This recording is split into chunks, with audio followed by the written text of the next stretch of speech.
ಕೇಂದ್ರ ಸಚಿವ ಕುಮಾರಸ್ವಾಮಿಗೆ ಇಂದು big day. HDK ವಿರುದ್ಧದ ಭೂ ಒತ್ತುವರಿ ಆರೋಪ ಹೈಕೋರ್ಟ್ನಲ್ಲಿ ಇಂದು ವಿಚಾರಣೆ.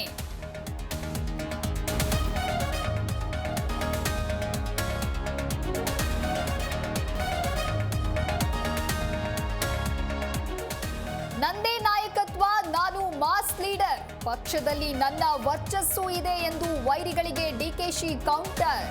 ಕೊಯಮತ್ತೂರಿನಲ್ಲಿ ಸದ್ಗುರು ಅಮಿತ್ ಶಾ ಜೊತೆಗೆ ವೇದಿಕೆ ಹಂಚಿಕೆ.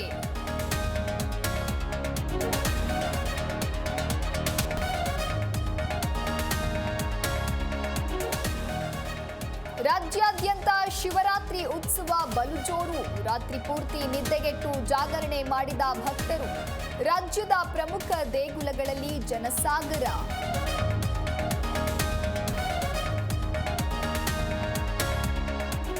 45 ದಿನಗಳ ಕಾಲ ನಡೆದ ಕುಂಭಮೇಳಕ್ಕೆ ತೆರೆ. 66 ಕೋಟಿ ಭಕ್ತರು ಪುಣ್ಯ ಸ್ನಾನ ಮಾಡಿ ಪಾಪ ಮುಕ್ತಿ.